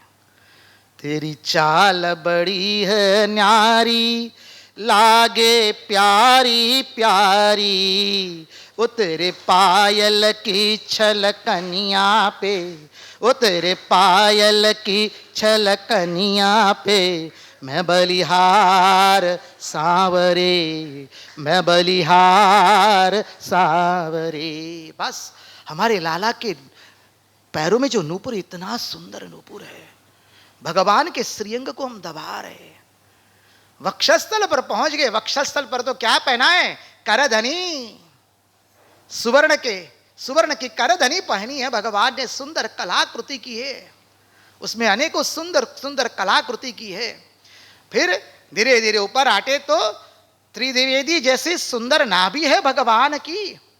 भगवान का वक्षस्थल विशाल है, और उस वक्षस्थल पर, दाहिने वक्षस्थल पर सुंदर श्रीवत्स अंकित है, और बाएं वक्षस्थल पर भृगुजी का पाद चिन्ह है और मध्य में कौस्तुभ मणि है। वो तो जीवों का निवास स्थान है। आहा हा। और भगवान का सुंदर वदन, क्या बताए, भगवान का जो अदर है वो तो सूर्योदय के समय, उसके पहले जो अरुणोदय होता है उस समय जो सूर्य का रंग होता है, उस रंग के हमारे भगवान के अधर है। और भगवान मंद मंद मुस्कुरा रहे। तेरी मंद मंद मुस्कनिया पे, ओ तेरी मंद मंद मुस्कनिया पे मैं बलिहार सांवरे, मैं बलिहार सांवरे। भगवान के नेत्र कैसे, कमल के समान। और ये जो भौहें हैं, बोले धनुष को, ये भौहें यदि जोड़ दे तो धनुष खड़ा हो जाता है। और चंद्रमा की जैसी सुंदर भौहें हमारे लाला की। कितने सुंदर कर्ण है। और लाला का ये श्रीवदन जो है वो तो जैसे माखन से भी अत्यंत मृदु है। लाला के केश कैसे हैं, बोले गुंगराले केश है। तेरे केश बड़े गुंगराले जो बादल कारे कारे, तेरे केश बड़े गुंगराले जो बादल कारे कारे, ओ तेरे कुंडल की छलकनिया पे, ओ तेरे कुंडल की बलिहार सांवरे, मैं बलिहार सांवरे। बस भगवान का इतना सुंदर सुमनोहर स्वरूप है। बरहापीडम नटबर बपू कर्णयो कर्णिकारम, बिभ्रद्वास कनक कपिशम वैजयन्तीं च मालां, रंध्रान् वेणु रदरसुदया पूरयन् गोपवृन्दै, वृन्दारण्यं स्वपदरमणं प्राविशत् गीतगीरति। सूर्यास्त का समय है। हमारा लाला सुबह से गायों को लेकर गया है गोप बालकों के संग। अभी तक प्रभु लौटे नहीं है। गोपियां एकटस भगवान की प्रतीक्षा कर रही है। माता यशोदा ने सुंदर आरती तैयार की है। लाला की आरती उतारेंगे। संध्या हो गई। सब जीव व्याकुल हो गए भगवत दर्शन के लिए। उतने में लाला की बंसी नाद सुनाई दिया। आजे सुनी च मन में मोहन तिहारी बंसी, मीठी अनेरी मोगी मोहन तिहारी बंसी, आजे सुनी च मन में मोहन तिहारी बंसी। सब गोपिकाएं एक साथ दौड़ती है यशोदा मैया के साथ। प्रत्येक जीव जब भगवान बंसरी नाद करते तो प्रत्येक जीव भगवान की ओर दौड़ता है, क्योंकि हम पवित्र है। भगवान पवित्रता स्वरूप है, तो हमारा और भगवान हम सजाती है परमात्मा के साथ। तो परमात्मा जब जीव को बुलाते तो जीव सब कुछ छोड़ करके दौड़ता है। और भागवत में आंख बंद करके कहीं समाधि नहीं है, या तो खुली आंख से समाधि लगती है। सब गोपिकाएं हाथ में आरती लेकर दौड़िए और दौड़ते दौड़ते भान भूल गए। कब भान भूले? जब वटवृक्ष के नीचे हमारे सांवले सलोने सरकार को देखा, हमारे नंद नंदन यशोदा नंदन को देखा। किस मुद्रा में? त्रिभंग ललित मुद्रा में। वटवृक्ष पीछे कल कल करके जमुना जी बह रही है। अरे गायों ने भगवान को घेर लिया है। गाय भगवान का श्रीअंग चाट रही है। गोप बालकों ने वैजंती माला पहना दी भगवान के गले में और एक साथ संकीर्तन करना शुरू कर दे। श्रीमन्नारायण नारायण नारायण, श्रीमन्नारायण श्रीमन्नारायण नारायण नारायण श्रीमन्नारायण नारायण श्रीमन्नारायण नारायण नारायण श्रीमन्नारायण बदरी नारायण नारायण नारायण श्रीमन्नारायण श्रीमन्नारायण नारायण नारायण। गोप बालक सुंदर नृत्य कर रहे, गाये भगवान का श्रीअंग चाट रही है। और कलमशार मृग आ गए, मृग और मृगनी आ गई, दोनों आंखें फाड़ करके देख रहे। अरे मृग ने अपनी मनी पलके गिराना बंद कर दिया, आंखें फाड़ करके देख रहे। गायों के मुंह में घास था तो गायों का मुंह फटा हुआ रह गया। गाय के स्तन से बछड़े दूध पी रहे थे तो वो स्तन मुंह में रह गए। पंखियों ने फड़फड़ाना, पंख फड़फड़ाना भूल गए। भंवरों ने गुंजन करना बंद कर दिया। चेतन अचेतन हो गया। गंगा यमुना जी का जल स्तब्ध हो गया। चेतन अचेतन हो गया और अचेतन चेतन हो गया।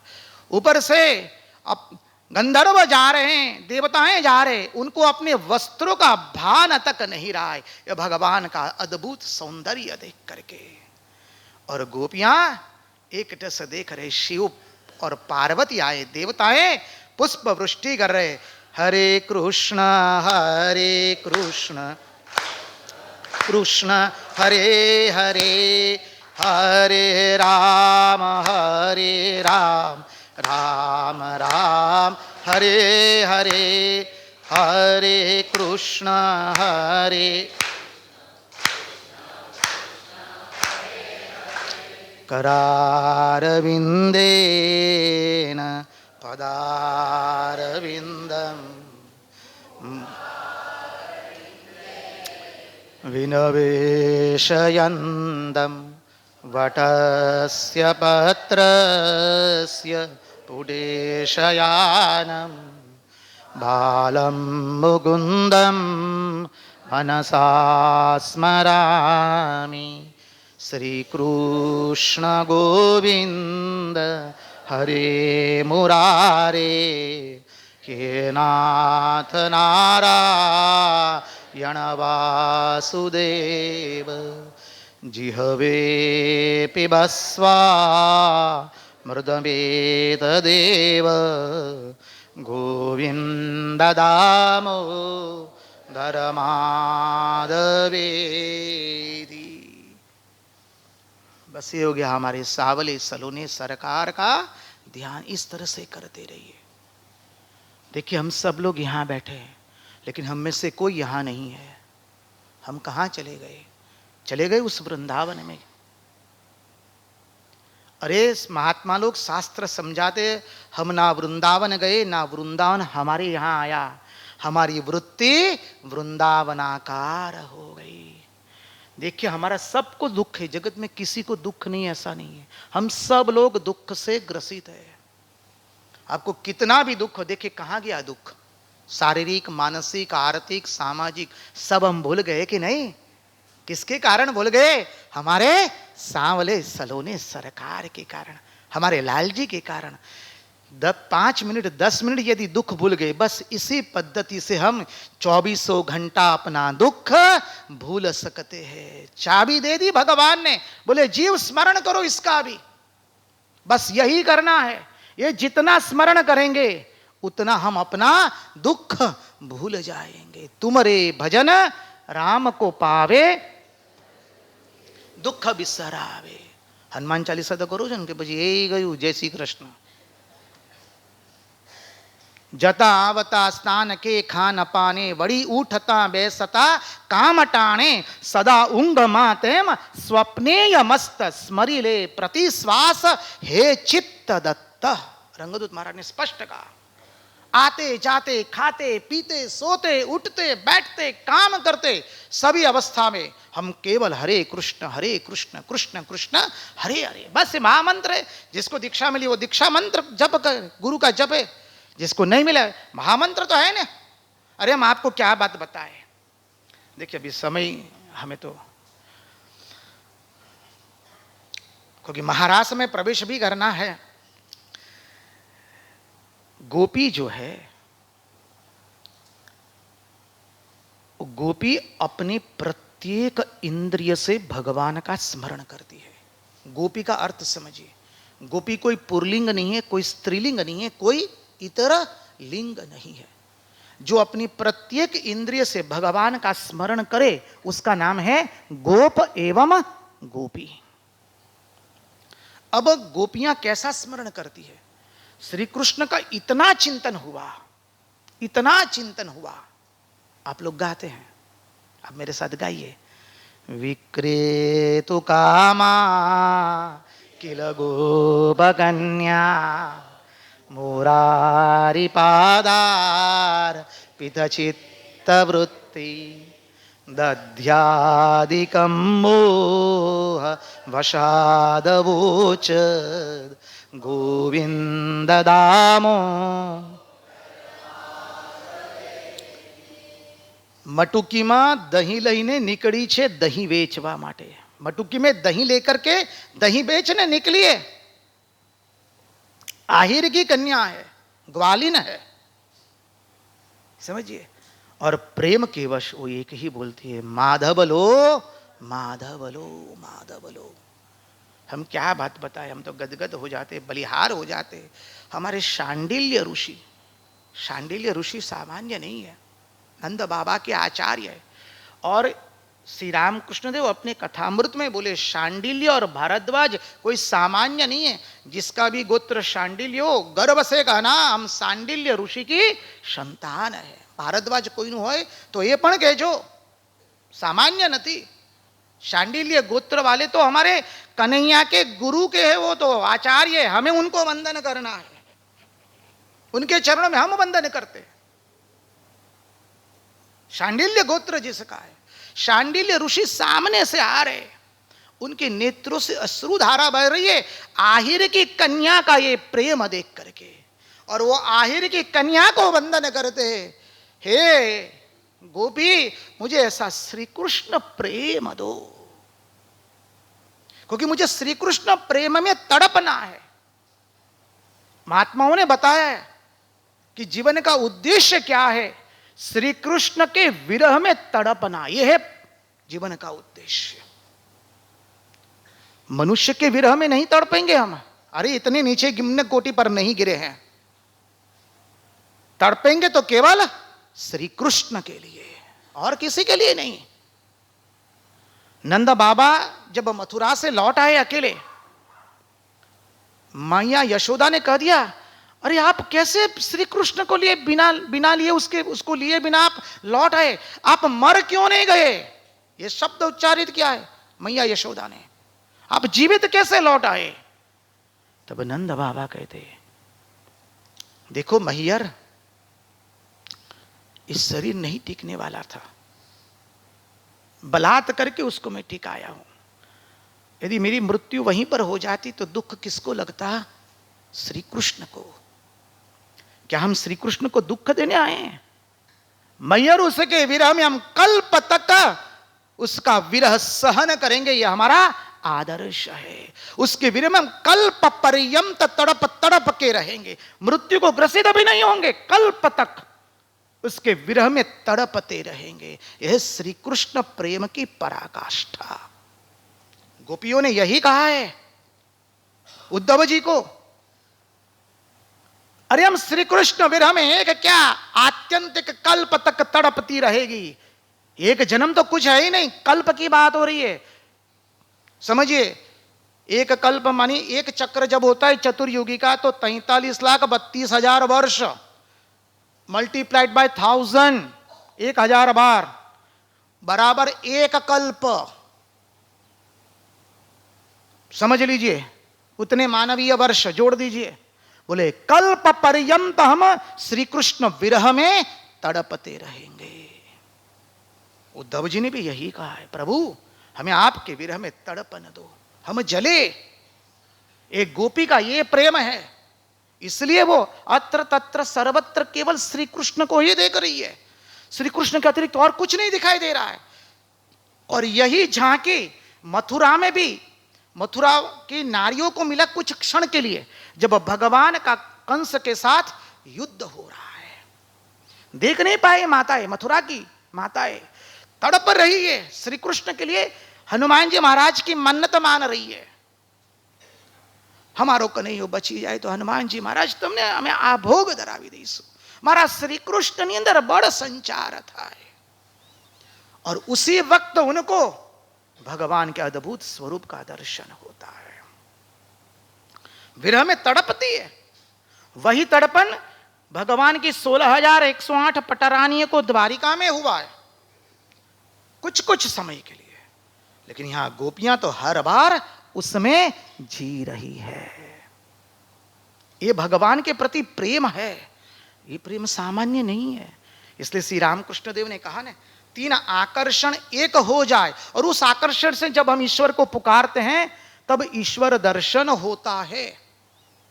बोले मां का संतान के प्रति, विषयी का विषय के प्रति और सती स्त्री का पति के प्रति, ये 3 आकर्षण मिलकर के जो एक आकर्षण बने और उस आकर्षण से जब हम भगवान को पुकारेंगे। हमारी वृत्रासुर की स्तुति आती है भागवत में, उसमें वृत्रासुर ने यही कहा है, यहीं से श्री रामकृष्ण देव बोल रहे हैं। कहते हैं अजात पक्षा इव मातरं खगाः स्तन्यं यथाव सतराः क्षुधार्ता प्रियं प्रियेव व्युषितं विषन्ना मनोरुविंदाक्ष दिदृक्षते त्वाम। क्या कहता है प्रभु, मुझे विरह दीजिए। कैसा विरह? अजात पक्षा इव मातरं खगाः, तुरंत में जन्मा हुआ पक्षी बोले चोंच फाड़ करके खड़ा रहता है, चौं चौं करके वो प्रतीक्षा करता है कब मां अपने मुंह में, अपनी चोंच में कुछ अन्न का भाग ले आएगी और मेरी चोंच में डालेगी। जब मां को नहीं देखता और कुछ नहीं कर पाता है, चौं चौं करता है। कितना विरह है उसमें। बछड़ा जब जन्म लेता है और मां को नहीं देखता है, क्या करता है वो? हम्मा हम्मा करके पुकारता है। अपनी मैया को नहीं देखता, गैया को नहीं देखा, पुकारता है, रो रहा है। और सती स्त्री का पति जब विदेश जाता है तो उसके मन में जो व्याकुलता होती है, प्रभु ये तीनों व्याकुलता मुझे एक करके जो विरह प्रकट हो, प्रभु वो विरह आप मुझे प्रदान कीजिए। स्पष्ट कहा है, क्या अद्भुत कहा। फिर कहता है ममोत्तम श्लोक जनेषु सख्यम संसार चक्रे भ्रमतः स्वकर्मभिः त्वन्माययात्मा त्मजदारगे स्वासक्तचित्तस्य ननाथ भूयात्। चल से कहते प्रभु, मैं ऐसा नहीं कहता हूं कि मुझे मनुष्य योनि देना, जीना।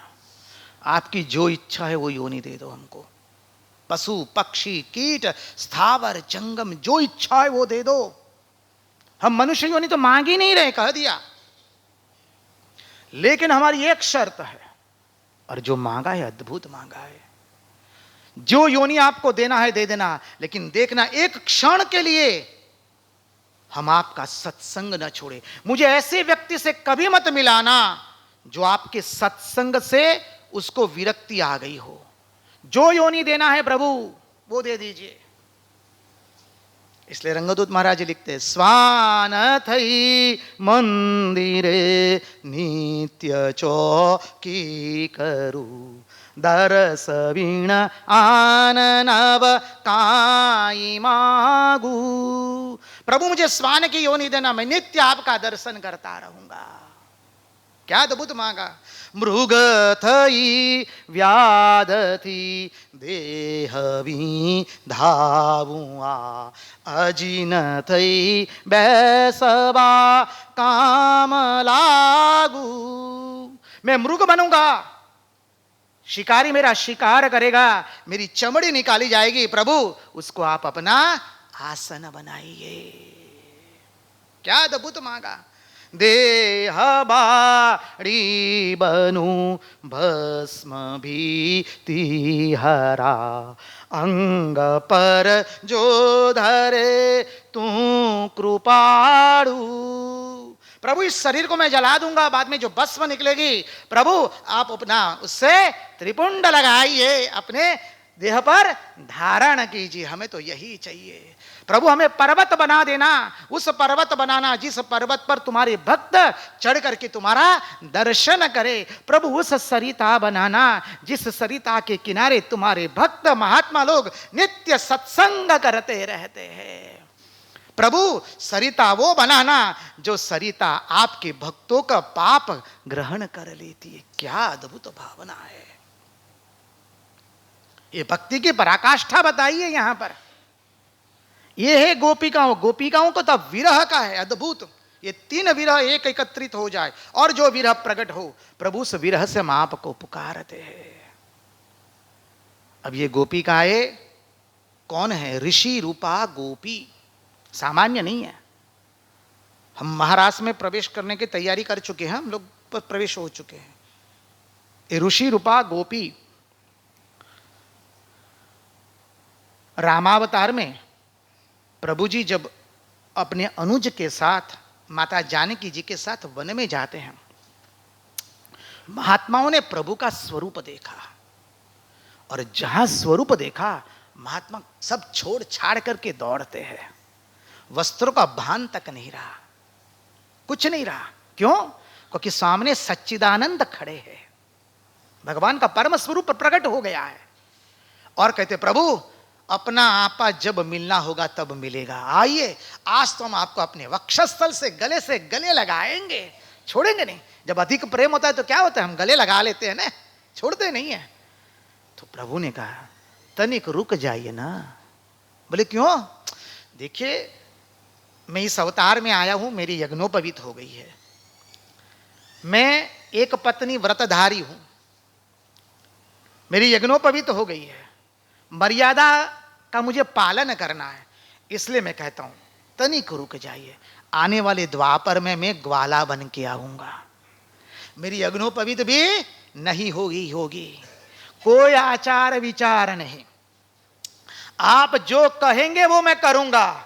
बस ऋषियों ने हाथ पकड़ लिया, प्रभु वचन दिया, बोले वचन दिया है, और वही गोप गोपी बन करके वृंदावन में गोकुल में आए हैं। और कन्हैया को कहते हमको धो करके ले जाओ भांडीरवन तक, कन्हैया को चाटा मार देते हैं। समझिए हमारा नरसैया ने लिखा है ना, कांजी तारी माँ के शिपण हमें कानुड़ू के शूर, कांजी तारी माँ के शिपण हमें एटलू केता नहीं मानो तो हमें गोकुड़ मेली देसूरे, एटलू केता नहीं मानो तो हमें ભરવાડોની ગાળો ખાતો ત્યારે અમે તને છોડાવતા। बराबर છે, स्पष्ट सामने लीला हो रही है। 21 दिन तक हमारा नरसैया निर्विकल्प समाधि में रहा है, रास का दर्शन करके बना है। ये कोई मन की कल्पना नहीं है हमारे नरसैया की, साक्षात मुचकुंद ऋषि नरसिंह मेहता बन करके बता रहे हैं। भागवत में प्रसंग आता है मुचकुंद ऋषि की जो स्तुति अद्भुत है। और लिखा है भरवाड़ोनी गाड़ो खातो त्यारे अमे तने छोड़ावता। गोप बालक चाटा मार देते, गालियां मारते हैं, छोड़ेंगे नहीं लाला, दान देना पड़ेगा। भगवान सबको लेकर के अपने कंधे पर जाते हैं और गोप बालक कन्या को वक्षस्थल से लगा लेते। इसलिए भगवान ने 11 वर्ष तक कभी केश बांधे नहीं है, कभी श्रीचरण में पादुका नहीं पहनी है। समझिए, कभी सिला हुआ वस्त्र नहीं पहना। अरे ग्वालिन बन करके आए ना भाई, कहां से होगा? यह अवतार का सर्व सामान्याधिकरण है, सामान्य नहीं है। इसलिए कहा एते चांस कलाह पुंस कृष्णस्तु, बोलो, भगवान स्वयं, श्री कृष्ण स्वयं भगवान छे। यह है गोप गोप बालक। गोकुल क्या है? गो मानी इंद्रियां, इंद्रियों का समूह क्या है? हमारा हृदय। मथुरा, इस शरीर को हमें मथुरा बनाना है। मथुरा शब्द को उल्टा दीजिए तो क्या हो गया? राथुम। ठीक है, जो जीवन में राम राम नहीं करता है, फिर उसके जीवन पर थूकना ही होता है। इसलिए जीवन में राम राम करेंगे तो ये शरीर क्या बनेगा? मथुरा बनेगा। अभी हृदय में कारागृह, कारागृह कहीं और नहीं, हृदय है, मानी अज्ञान अंधकार वो कारागृह है। और उसमें उजाला कब होगा? जब वसुदेव देवकी की तरह सब समय परमात्मा का स्मरण करेंगे तब। ये सिद्धांत है, स्पष्ट सिद्धांत। वसुदेव कौन है? शुद्ध सात्विक बुद्धि। और देवकी कौन है?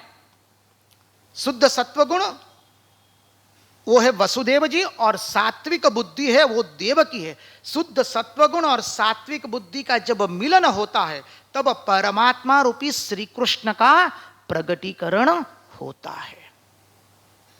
और गोकुल क्या है? हमारा हृदय। इंद्रियों का समूह वो हृदय में है, बस ये हृदय है। तो हृदय को गोकुल बनाना है, शरीर को मथुरा बनाना है, तब जाके परमात्मा रूपी श्री कृष्ण का प्रगटीकरण होगा। अब अनेकों बार आपको बात बताइए, वो तो हम बताए बिना रह नहीं पाते हैं। एक गोपी गई है जमुना जी के किनारे। बहुत सुंदर भजन है, हमारी व्रज की भाषा में पुरानी भजन है।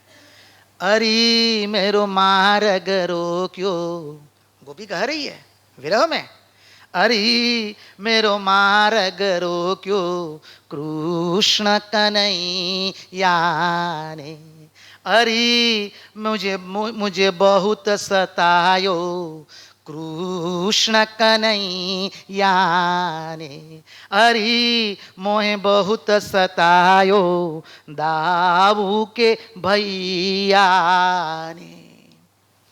फिर कहती है मेरा घूंघट खोला, और जहां मेरा घूंघट खोला क्या हो गई? मैं अचेतन हो गई। बस वहीं पर मैं अचेतन हो गई। परम पुरुष का दर्शन हो गया। अब मेरे मुंह से कुछ निकला नहीं, अरे मेरो मार्ग रोक्यो कृष्ण कन्हैया ने। भावार्थ समझिए, वो बाहर का अर्थ नहीं लेना है। हम जीव है, हम यात्रा कर रहे 84 लाख योनि में। भगवान ने अब मार्ग रोका, कैसे? सत्संग से कन्हैया ने रोक दिया। अरे मेरो मार्ग रोक्यो, किसने? कृष्ण कन्हैया ने। मुझे बहुत सतायो। कैसे सताया? पुनः पुनः भगवान की कथा सुना सुना करके संसार के मोह से दूर किया, संसार के लोगों से दूर किया, वासनाओं से दूर किया, और मुझे प्रेम में सताया है। कन्हैया सताता है, भगवान सताते हैं, तुरंत प्रकट नहीं होते हैं, और प्रकट होने के बाद फिर ऐसे तुरंत गायब हो जाएंगे, कस के सताएंगे। क्योंकि भगवान को हमारे हृदय में जो उनके प्रति प्रेम है वो प्रकट करना है, इसलिए कहा। और फिर कहा मेरा घूंघट खोला। कौन सा घूंघट? अज्ञान रूपी घूंघट खोल दिया। तो क्या हुआ? अचेतन हो गए। मानी क्या हो गया?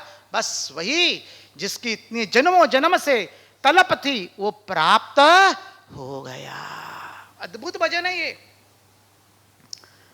तो गोपी जा रही है जमुना जी के किनारे, और कन्हैया क्या करता है? कन्हैया कंकण से गोपी की मटुकी फोड़ देता है। तो क्या हो गया? पूरा जमुना जी का जल बह गया। और जैसा ही जल बहा, गोपी को तो मालूम नहीं फोड़ने वाला तो और कोई नहीं हमारा छलिया के सिवा।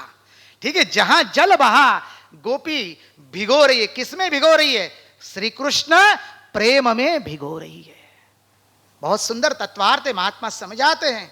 हमारे हृदय में जो भावनाएं अभी अंकुश में थी, कन्हैया ने उस भावनाओं पर, हृदय की भावनाओं पर कंकण मारा सत्संग से, तो भावनाएं फटी, हृदय फटा। फिर क्या निकला? श्री कृष्ण के प्रेम में हम भीग गए।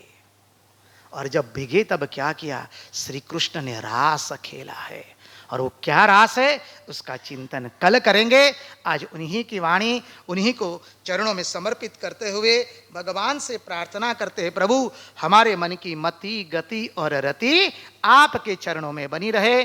कृष्ण कन्हैया लाल की, भक्तवत्सल भगवान की जयकार तो जोरती करो। वृंदावन बिहारी लाल की, रास बिहारी लाल की, रणछोड़ राय की, द्वारिकाधीश की, भगवान श्री राम कृष्ण देव की, महामाई श्री शारदा देवी की, श्रीमत् स्वामी विवेकानंद जी महाराज जी की, सब संतन की, सब भक्तन की। ओम नमः पार्वती पदये हर हर महादेव हर। जय जय श्री राधे, जय जय श्री राधे, जय जय श्री राधे। आप सबको जय श्री कृष्ण, जय राम कृष्ण। और एक विशेष सूचना, कल अपने यहाँ आध्यात्मिक शिविर का